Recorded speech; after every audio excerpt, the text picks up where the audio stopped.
Harka fuunee kabajamtoota daawwattoota keenyaa nageenyi keenya lafa jirtanitti sinaa dhaqqabu jennaa oduu isin dhageessisnaa oduu waliin hangamteessaa sabaati. Jalqaba irratti oduu injifannoo.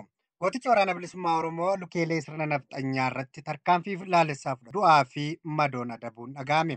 Waraana bilisummaa Oromoo lukeelee sirna nafxanyaa godina Wallagga Lixaa Ona Qondaala irraa konkolaataa taataa 18 fi Tirii fi 3 akkasumas siinootiraakii 4 gara magaalaa Beegitti osoo deemaa jirtu waraanni bilisummaa Oromoon itti marsee harcaasuun tarkaanfii laalessaa fudhachuun injifannoo gonfateera.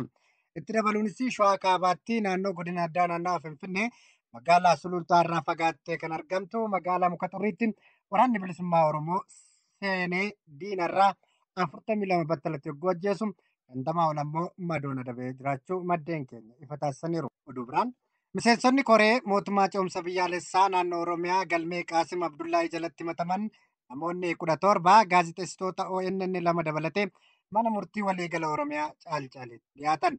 Addacha gaafa waxabajjii 23 bara 2022 ooleen ajaja abbaan seeraa kennee tureen abbaa alangaa himata isaa fooyyessi akka dhiyaatuu fi bultii 14 dura jechuun gaafa caamsaa 25 bara 2014 akka lakkoofsa Giiziitti beellama isaanii qabuun ni yaadatama ture.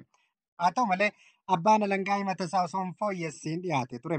Haaluma kanaan manni murtii waliigala Oromiyaa abbaan alangaa guyyaa gaafa waxabajjii 23 himata isaa fooyyeffachuun dhiyeessuu yoo dhabe himatamtoonni kun jechuun koreen mootummaa ce'umsaa biyyaalessa Oromiyaa kanneen himataman abbaan alangaa dirqama isaa baachaa hin jiru waan ta'eef maamiltoonni kiyyaa bilisaan akka gaggeeffaman jechuun abukaattoon isaanii kan gaafatan irratti hundaa'uun murtii kennuuf galmee bulchee ture. Kun ta'ee osoo jiruu ammas manni murtii aangoo isaa fayyadamuun mirga himatamtootaa gamatti dhiisuun yeroo dhumaaf jecha abbaan alangaa himata isaa ammas akka fooyyessee dhiyeeffatuuf beellama gaafa waxabajjii 23 bara 2022tti qabee ture. Oolmaa dhaddachaa dheengadda ooleenis namoonni 17 koree mootummaa ce'umsaa biyyaalessaa hundeessuun himataman kunneen beellama yeroo darbeetiin loogdummaa abbaa seeraa agarsiiseen bakka abbaa alangaa buusee akka himanne irratti dhiyaatuuf dhiibbaa taasisuu irraa kan ka'e beellama irratti abbaan seeraa aangoo fi gaafatama isaa malee loogdummaa waan qabuuf akka nuuf jijjiirame dhimmi keenya abbaa seeraa birootiin nuuf haa ilaalamu jechuun beellama biroo gaafa waxabajjii 28 bara 2022tti beellamuun dhagahameera. Haaluma kanaanii manni murtichaa beellamni dabalataa gaafa waxabajjii 28 bara 2022tti akka qabamu ajaja dabarseera.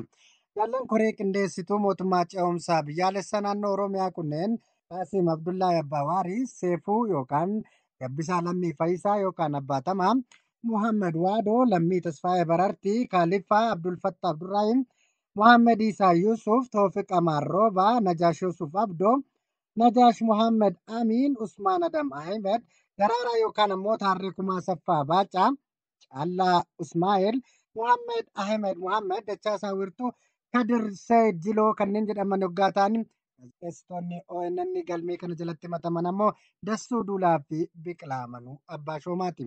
Lixa Oromiyaa godina Qeellam Wallagga Bahaa Onaa Waayyuu Tuqaa bakka gaara Gullisoo laga Odaa jedhamutti waraanni shiftaa Abiy Ahmed qeerroo 3 ajjeesuun lagatti gatee bira darbuun dhaga'ame. Reeffi bubbulee waan jiruu fi eenyummaan namoota du'anii adda baafachuun rakkisaa ta'ee jira jechuun jiraattonni FNN itti himaniiru. Dabaluunis uummanni naannoo sana awwaaluuf illee eenyummaa reeffaa waan wallaalee fi rakkachaa jira jechuun jiraattonni komii qaban yoo ibsan namoonni firaa fi hiriyoonni mana hidhaatti qaban hordoffii akka godhanii adda baafatan qilleensa ranuuf oolchaa jechuun jiraattonni gamasii FNN itti himaniiru. Oduu biraan qeerroon Oromoo adamsamuun manneen hidhaa garaa garaatti dararamaa jiraachuun dhaga'ame. Oromiyaa guutuu keessatti hidhaan bifa haaraan hidhaan kan gaggeeffamaa turee fi jiru jabaatitti fufuu maddeen keenya gabaasaniiru.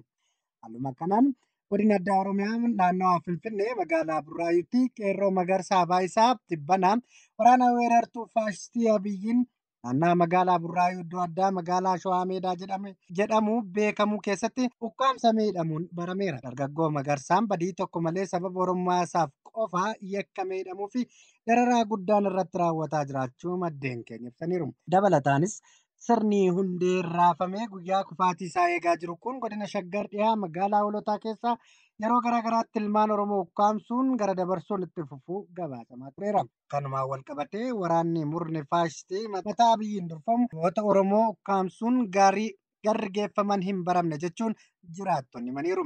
Yeroo ammaa kanattis dargaggoota bakki buuteen isaanii dhibame keessaa kanneen miseensota ABO ta'an Hamzaa Mirreessaa, Taammiraat Nagaasaa fi Daawit Gaddafaa kan jedhaman ta'uunis. Egaan kabajamtoota daawwattoota keenya oduu guyyaa har'aaf qabanne kanumaan goolabnaa nagaan nuuf tura.